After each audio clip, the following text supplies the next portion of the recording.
Bulletin کا آغاز کریں گے، خبر آپ کو دیں۔ مٹھی بھر دہشت گرد سافٹ ٹارگٹ ڈھونڈ کر معصوم لوگوں کو قتل کرتے ہیں۔ یہ کسی بلوچ نے پشتون یا کسی پنجابی کو نہیں مارا، یہ دہشت گردوں نے پاکستانیوں کو شہید کیا ہے۔ صوبائی کابینہ کے اجلاس سے خطاب میں وزیر اعلیٰ بلوچستان سرفراز بگٹی نے کہا ہے کہ بلوچستان حکومت تعلیم یافتہ بچوں کو ہارورڈ اور آکسفورڈ بھیج رہی ہے اور بشیر زیب ان کو خودکش بنا رہا ہے۔ بلوچستان کے لوگوں نے فیصلہ کرنا ہے کون خدمت کر رہا ہے۔ Army chief general Asim Munir کی زیر صدارت کور کمانڈرز کانفرنس، شرکا نے کہا کڑا احتسابی نظام ادارے کے استحکام کے لیے لازم ہے، کوئی بھی فرد بالا تر نہیں۔ فورم کا سخت سائبر سیکیورٹی اقدامات کے ذریعے قومی سائبر سپیس کے تحفظ پر زور۔ اور اب بات کریں گے دہشت گردی کے خلاف جنگ پاکستان کی بقا کی جنگ ہے۔ دشمن بد امنی پھیلا کر انتشار پیدا کر کے قومی یکجہتی کو نقصان پہنچانا چاہتا ہے۔ وفاقی وزیر داخلہ محسن نقوی کا کہنا ہے سب مل کر دشمن کے ناپاک ایجنڈے کو ناکام بنائیں گے۔ اس پر بات کریں گے، ہمارے نمائندے ذوالقرنین حیدر ہمارے ساتھ ہیں۔ ذوالقرنین بتائے گا وزیر داخلہ کا مزید کیا کہنا تھا؟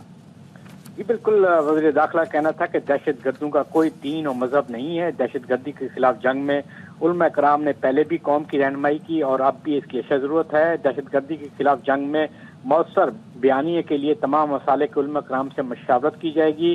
علماء کرام سے مشاورت کی قومی مہم کا جلد آغاز کیا جائے گا۔ اس دہشت گردی کے ناصور کے خاتمے کے لیے علماء کرام کو ایک بار پھر اپنا کردار جو ہے وہ ادا کرنا ہوگا۔ سب مل کر دشمن کے ناپاک ایجنڈے کو ناکام بنائیں گے۔ موجودہ حالات میں بین المسالے کو بین المذاہب ہم آہنگی اور قومی یکجہتی کے لیے سب کو کردار کرنا ہوگا، یہ مولانا عبدالخبیر آزاد کا کہنا تھا۔ پاکستان میں قیام امن کے لیے وزیر داخلہ محسن نقوی کی کوششیں اور خدمات لائق تحسین ہیں۔ جی بہت شکریہ آپ کا ذوالقرنین حیدر۔ امریکہ کی پاکستان میں دہشت گرد حملوں کی شدید مذمت۔ ترجمان امریکی محکمہ خارجہ میتھیو ملر نے پریس کانفرنس میں کہا پاکستانی عوام نے انتہا پسندوں اور دہشت گردوں کے ہاتھوں بہت نقصان اٹھایا ہے۔ دہشت گردی سے نمٹنے کے لیے پاکستان کے ساتھ کھڑے رہیں گے۔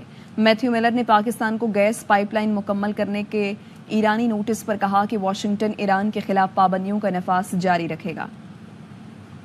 The United States strongly condemns last week's deadly attacks that targeted security officials and civilians, including the murder of 23 innocent civilians in Musa Kale.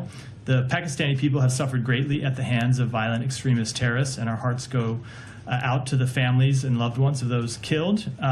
The United States and Pakistan have a shared interest in combating threats to regional security, and we will continue to stand shoulder to shoulder with Pakistan in its fight against terrorism. So what I'll say is that we will continue to enforce our sanctions against Iran, and as a matter of course, we always advise anyone considering business deals with Iran to be aware of the potential ramifications of those deals. At the same time, helping Pakistan address its energy shortage is a priority for the United States, and we continue to discuss energy security with the government of Pakistan. چین کے وزیر اعظم 3 روزہ دورے پر اگلے ماہ پاکستان آئیں گے۔ چینی وزیر اعظم کا دورہ 2 حصوں پر مشتمل ہوگا۔ سفارتی ذرائع کا کہنا ہے پہلے مرحلے میں چینی وزیر اعظم 14 اکتوبر کو اسلام آباد پہنچیں گے۔ پاک چین تعلقات سمیت اہم امور زیر غور آئیں گے۔ چینی وزیر اعظم کے دورے میں متعدد معاہدوں پر دستخط بھی متوقع ہیں۔ دورے کے دوسرے حصے میں چینی وزیر اعظم شنگھائی تعاون تنظیم سربراہان حکومت اجلاس میں شریک ہوں گے۔ پاکستان کی میزبانی میں شنگھائی تعاون تنظیم سربراہ اجلاس 15 اور 16 اکتوبر کو ہوگا۔ یہ کسی بھی چینی وزیر اعظم کا دورہ پاکستان 11 سال بعد ہوگا۔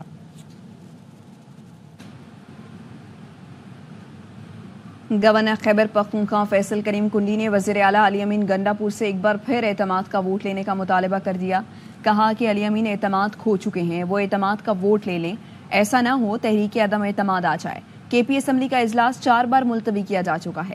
18ویں ترمیم کے بعد امن قائم کرنا صوبے کی ذمہ داری ہے۔ 18ویں ترمیم کے بعد صوبے میں امن و امان قائم کرنا صوبائی حکومت کی ذمہ داری ہے۔ لہٰذا صوبائی حکومت جو ہے اپنے صوبے میں امن و امان قائم میں ناکام ہو چکی ہے۔ اس وقت آپ سی ایم کے اپنے حلقے کو دیکھیں، روڈ بند ہوتے ہیں، ملیٹنٹس دن دہاڑے بسوں کو لوٹ رہے ہیں، گاڑیوں کو لوٹ رہے ہیں۔ آپ کو انفارمیشن ہے ہوگی کہ 4 دفعہ صوبائی اسمبلی کا اجلاس ملتوی ہو چکا ہے۔ آج 2 تہہ اکثریت والا وزیر اعلیٰ اپنی صوبائی اسمبلی جانے سے کترا رہا ہے۔ میرا ان کو یہ تجویز ہوگی اور ان کو میں یہ مطالبہ کروں گا کہ آپ اعتماد کا ووٹ لے لیں تاکہ پتہ چل جائے کہ صوبے میں آپ کے پاس اکثریت ہے یا نہیں ہے۔ میرے مطابق ان کے پاس اکثریت نہیں ہے۔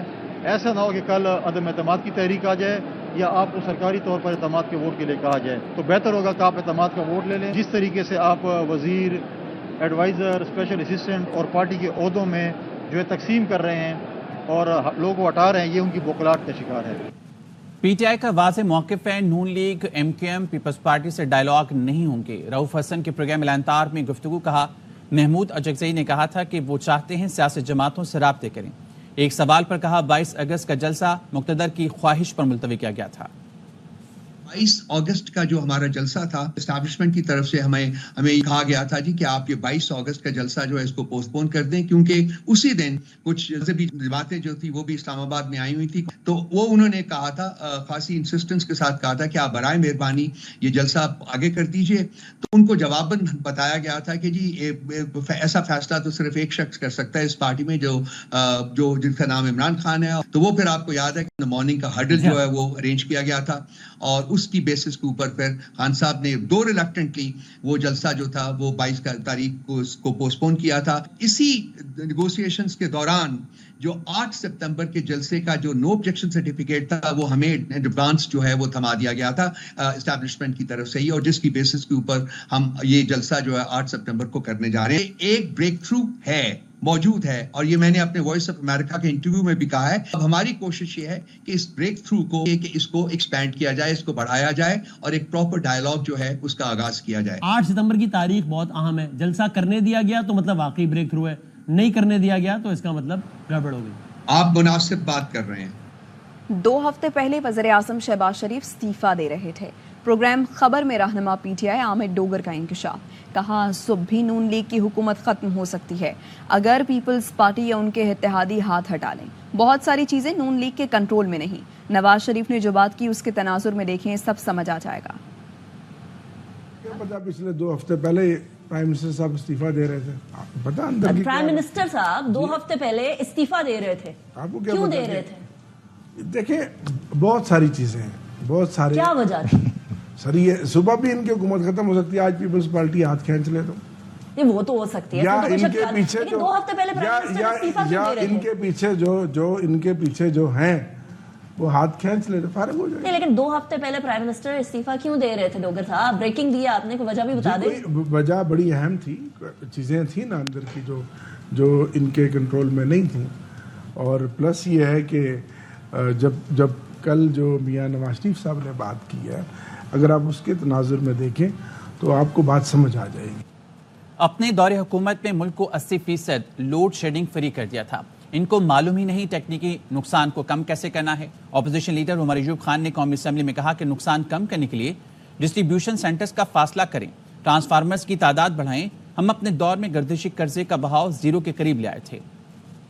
हमने 80% मुल्क को लोड शेडिंग फ्री कर दिया था और 20% पे हम लोग काम कर रहे थे। टेक्निकल लॉस है, आप ग्रिड्स बनाएं, कंज्यूमर डिस्ट्रीब्यूशन सिस्टम का फासला कम हो, ट्रांसफार्मर ज्यादा करें, बचाए इसके कि 50 और 100 केवीए के करें, आप 5-25 के लगा दें, उससे आपकी लॉसेस कंट्रोल होते हैं।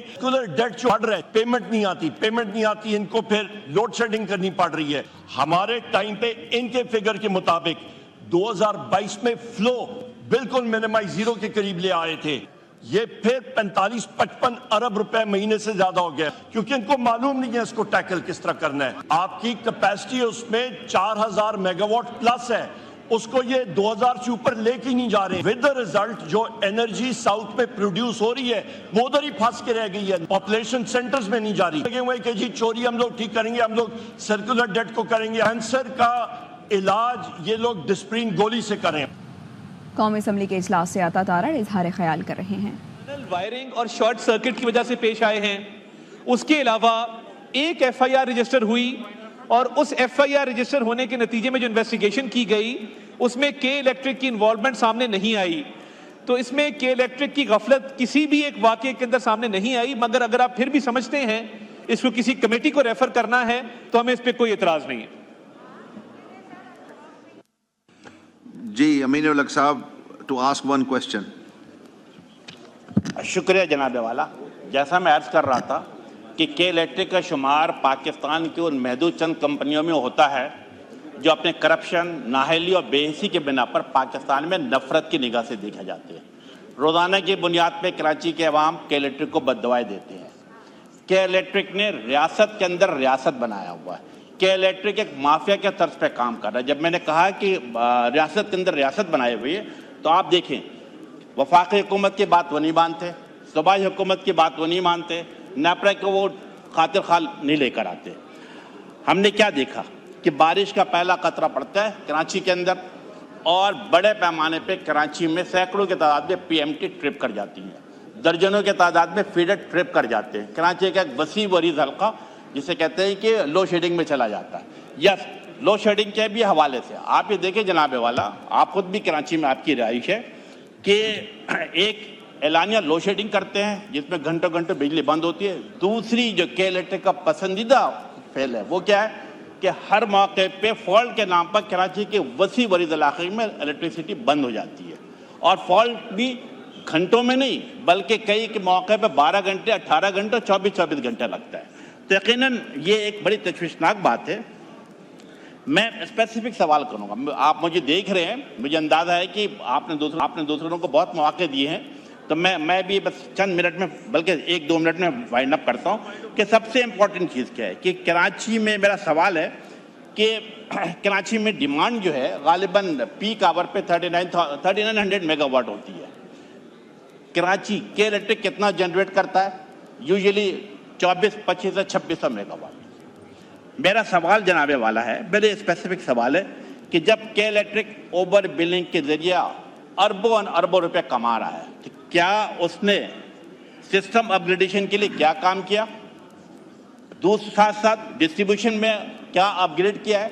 और तीसरी बड़े स्पेसिफिक कि मुझे बताया जाए कि पिछले 5 साल के अंदर जो अरबों रुपए के इलेक्ट्रिक ने कमाया है, क्या उसने जनरेशन के हवाले से क्या चीज़ें बेहतरीन लाने की कोशिश की है? ठीक है। साथ साथ कि जो बारिश हुई है, मिनिस्टर साहब ने कहा कि तकरीबन लगभग 24 डेथ हुई है और गालिबन के इलेक्ट्रिक ने जो जैसे मैंने कहा कि माफिया के तर्ज पे काम करती है। जब मैंने कहा माफिया तो वो तमाम लोगों को लॉबिस्ट हायर करके अपने आप को बड़ी जिम्मा कर देती है। वो जो 24 हलाकतें हुई है, क्या उनके ऊपर कोई कंपनसेशन देने की बात की गई है? और अगर नहीं की गई तो क्यों नहीं की गई? आपके आगे दोनों सवाल आ गए जी। मिनिस्टर इंफॉर्मेशन, माइक खोले तार साहब।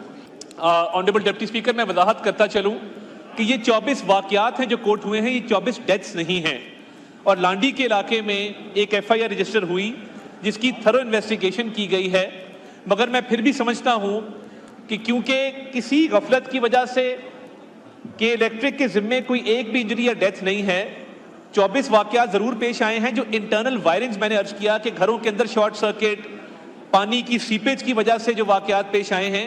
इसके बावजूद अगर एक ब्रीफिंग रखवा ली जाए, कंसर्न कमेटी को ये रेफर कर दें ताकि मिनिस्टर साहब के ऑनरेबल अमीनुल हक साहब के तहफ़्फ़ुज़ात को एड्रेस किया जाए और कमेटी प्रॉपर ब्रीफिंग दे कि कितने सिस्टम्स अपग्रेड किए गए हैं और के इलेक्ट्रिक की कैपेसिटी को बढ़ाने के लिए क्या इक़दाम दिए गए हैं। इस्लामाबाद हाई कोर्ट में इस्लामाबाद से गुमशुदा फैजान उस्मान की बाजियाबी की दरख्वास्त पर समाअत हुई। अदालत ने आईजी इस्लामाबाद को फैजान की बाजियाबी के लिए 10 सितंबर तक का वक्त दे दिया। आईजी इस्लामाबाद अली नासिर ने कहा, फैजान के वालिद के साथ आधा घंटा गुजारा। फैजान की लोकेशन पहले इस्लामाबाद और 17 अगस्त को लाहौर की आई। फुटेजेस में कुछ लोगों के चेहरों पर मास्क हैं, लोगों के चेहरे वाज़ेह नहीं हैं, गाड़ियां वाज़ेह नजर आ रही हैं। वजारत दाखिला और वजारत दिफा को गाड़ियों से मुतालिक मालूमात के लिए लिखा है। सेफ सिटी का रिकॉर्ड 1 माह का होता है, वाक़े को 2 माह हो चुके हैं। लाहौर हाई कोर्ट ने 2 लाख मुकदमात के चालान की तफसीलात तलब कर ली। अदालत ने मुकदमात के इंदराज को कंप्यूटराइज निज़ाम से मुंसलिक करने की हिदायत कर दी। अदालतों में बरवक्त चालान ना भिजवाने के केस की समाअत के दौरान chief justice Lahore high court ने इस्तफसार किया कि आईजी बताएं आपके सूबे में क्या हो रहा है। 3,62,000 मुकदमात दर्ज हुए, पता ही नहीं उन्हें जमीन खा गई या आसमान। जिस पर आईजी पंजाब ने बताया कि 11,800 के करीब तफ्तीशी अफसरान को शोकाज नोटिस दिए हैं, 11,000 अहलकारों को सजाएं दी गई हैं। कई रोज से मुसलसल इजलास बुलाकर 1.5 लाख मुकदमात ट्रेस करके चालान मुरतब किए। पुलिस, पीआईटीबी और प्रोसिक्यूशन का रिकॉर्ड इकट्ठा करने का हुक्म दिया जाए, जिस पर चीफ जस्टिस आलिया नीलम ने हिदायत की कि आप खुद करें या बाहमी इत्तफाक राय से करें, यह अदालत का काम नहीं। आईजी पंजाब ने कहा कि 2 हफ्ते में मुफस्सिल रिपोर्ट पेश कर देंगे। कराची में अमरीकी कौंसल जनरल स्कॉट उर्बाम ने मज़ार कायद पर हाजिर दी। कायद आज़म मोहम्मद अली जिन्ना को खराज तहसीन पेश किया। अमरीकी कौंसल जनरल ने कायद आज़म मोहम्मद अली जिन्ना के मज़ार पर फूल रखे। इस मौके पर मेहमानों की किताब में तासुरात दर्ज किए। मीडिया से गुफ्तगू में उन्होंने कायद आज़म को खराज तहसीन पेश किया। कहा कि पाकिस्तान और अमरीका के दरमियान गहरे ताल्लुकात हैं। دونوں ممالک کے تعلقات کو مزید بہتر بنانے کے خواہش مند ہیں۔ موسم کی بات کریں گے، ملک بھر میں بادل پھر برسنے کے لیے تیار ہیں۔ محکمہ موسمیات نے آج سے حیدرآباد، سکھر، دادو، ٹھٹا اور بدین سمیت سندھ میں بارش کی پیشگوئی کرتی ہے۔ تھرپارکر، سانگڑ، خیرپور، عمرکوٹ، مٹھی، میرپور خاص میں بھی بادل جم کر برسیں گے۔ اسلام آباد، راولپنڈی، لاہور، مری، گلیات، سیالکوٹ، ملتان، گجرات، گجرانوالہ، ایبٹ آباد، مانسیرہ، سوات سمیت بیشتر شہروں میں بھی بارش کا امکان ہے۔ بلوچستان اور خیبر پختونخوا کے ندی نالوں میں طغیانیوں اور پہاڑی علاقوں میں لینڈ سلائیڈنگ کا خدشہ ہے۔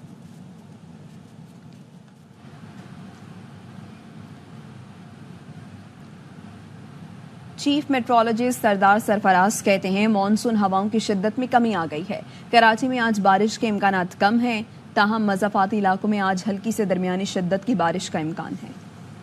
ان کی شدت میں کافی کمی آ گئی ہے، تو کراچی کے لیے جو ایک چانس بن رہا تھا کہ ہو سکتا ہے کہیں لائٹ رین، کہیں ماڈریٹ رین ہو جائے، اس کا امکان خاصا کم ہو گیا ہے۔ اب شام میں ہو سکتا ہے، رات میں یا شام میں کسی جگہ پر، اکا دکا جگہ پر، خاص کر کراچی کے جو مضافاتی علاقے ہوتے ہیں جیسے بیریا، گڈاب اور اس طرح ہب سائٹ پہ، تو ان علاقوں میں کہیں نہ کہیں ہو سکتا ہے۔ گورنر سندھ کامران ٹیسوری نے یوم دفاع کی تقریب شایان شان طریقے سے منانے کا اعلان کر دیا۔ کہتے ہیں کہ شہداء کی قربانیاں فراموش نہیں کر سکتے، پوری قوم مل کر شہداء کے اہل خانہ کے ساتھ اظہار عقیدت کرے گی۔ یوم دفاع کی تقریب کے لیے گورنر ہاؤس میں انتظامات شروع کر دیے گئے ہیں۔ رات گئے گورنر ہاؤس کے سبزہ زار لان میں یوم دفاع کی تقریب کے لیے اسٹیج کی تیاری شروع کر دی گئی۔ 300 سے زائد افراد اسٹیج کی تیاریوں میں مصروف ہیں۔ گورنر ہاؤس میں شہداء کی تصاویر بھی آویزہ کی جائیں گی۔ گورنر سندھ کہتے ہیں کہ تقریب میں شہدائے وطن کو زبردست خراج عقیدت پیش کیا جائے گا۔ تقریب میں شہداء کے اہل خانہ معزز ترین مہمان ہوں گے۔ ادھر مستونگ کے علاقے میں فائرنگ سے صحافی نثار لہڑی شہید ہو گئے۔ پولیس یہ بتاتی ہے کہ مستونگ پولیس کلب کے آفس کے سیکرٹری نثار لہڑی کو گھر کے باہر قتل کیا گیا۔ صدر پریس کلب فیض دورانی نے نثار لہڑی کے قاتلوں کی فوری گرفتاری کا مطالبہ کیا ہے۔ ساہیوال میں سی ٹی ڈی کی خفیہ اطلاع پر کارروائی، دہشت گرد کو گرفتار کر لیا۔ سی ٹی ڈی حکام کے مطابق امان اللہ نامی دہشت گرد کا تعلق کالعدم تنظیم فتنۃ الخوارج سے ہے۔ دہشت گرد سے مذہبی منافرت پھیلانے والا لٹریچر اور کتابیں برآمد ہوئی ہیں۔ دہشت گرد کے خلاف مقدمہ درج کر کے تفتیش کی جا رہی ہے۔ اور جڑاوالا کے محنت کش طاہر ندیم کی ہونہار بیٹی نے باپ کا سر فخر سے بلند کر دیا۔ سعدیہ بطول نے فیصل آباد تعلیمی بورڈ میں F S C pre engineering میں پہلی پوزیشن حاصل کی ہے۔ محنت کش باپ کے ٹھیلے پر صرف خریدار ہی نہیں، مبارکباد دینے والے بھی آ رہے ہیں۔ وزیر اعلیٰ پنجاب مریم نواز نے کنٹرول ایکسیس کوریڈور، بند روڈ پیکج 2 اور راوی برج توسیع منصوبے کا افتتاح کر دیا۔ مریم نواز نے بند روڈ سروس لین کی مزید توسیع کی ہدایت کی۔ انہوں نے بند روڈ کوریڈور اور راوی برج کا دورہ کیا اور کام کا جائزہ لیا۔ وزیر اعلیٰ پنجاب نے بند روڈ پروجیکٹ پر پودا بھی لگایا۔ وزیر اعلیٰ کے پی علی امین گنڈاپور کے بھائی ایم این اے فیصل امین نے گورنر کے پی فیصل کریم کنڈی کو 500 ملین کا لیگل نوٹس بھیج دیا۔ نوٹس میں کہا گیا ہے گورنر کے پی نے ٹاک شو میں وزیر اعلیٰ اور مجھ پر کرپشن کے الزامات لگائے۔ ان الزامات سے میری ساکھ کو نقصان پہنچا ہے۔ گورنر کے پی الزامات پر 14 روز میں معافی مانگے۔ اگر گورنر خیبر پختونخوا نے معافی نہ مانگی تو قانونی کارروائی کا حق رکھتے ہیں۔ اور کھیل کے میدان سے خبر یہ کہ بنگلہ دیشی کرکٹ ٹیم کراچی سے بنگلہ دیش کے لیے روانہ ہو گئی ہے۔ کھلاڑی اور کوچنگ سٹاف کراچی ایئرپورٹ سے 2 مختلف پروازوں سے دبئی اور قطر روانہ ہوئے۔ بنگلہ دیشی ٹیم کے کھلاڑی اور آفیشل رات کا اسلام آباد سے کراچی پہنچے تھے۔ ٹیم اور آفیشل کراچی سے دبئی اور دوحہ کے راستے 2 مختلف پروازوں سے بنگلہ دیش پہنچیں گے۔ شاکب الحسن ٹیم روانگی سے پہلے ہی کراچی سے دبئی روانہ ہوئے۔ شاکب الحسن کی بنگلہ دیش واپسی کا فیصلہ نگراں حکومت کرے گی۔ بنگلہ دیش میں شاکب الحسن کے خلاف فیکٹری ملازم کے قتل کے الزام میں مقدمہ درج ہے۔ بنگلہ دیش کے ہاتھوں شرمناک شکست کے بعد ہیڈ کوچ جیسن کلیپسی آج آسٹریلیا روانہ ہوں گے۔ ذرائع کا کہنا ہے ہائی پرفارمنس کوچ ٹم نیلسن بھی آسٹریلیا روانہ ہو جائیں گے۔ دونوں کوچز انگلینڈ کے خلاف سیریز کے لیے کیمپ سے قبل واپس آئیں گے۔ پاک انگلینڈ ٹیسٹ سیریز کا پہلا ٹیسٹ 7 اکتوبر سے ملتان میں شروع ہوگا۔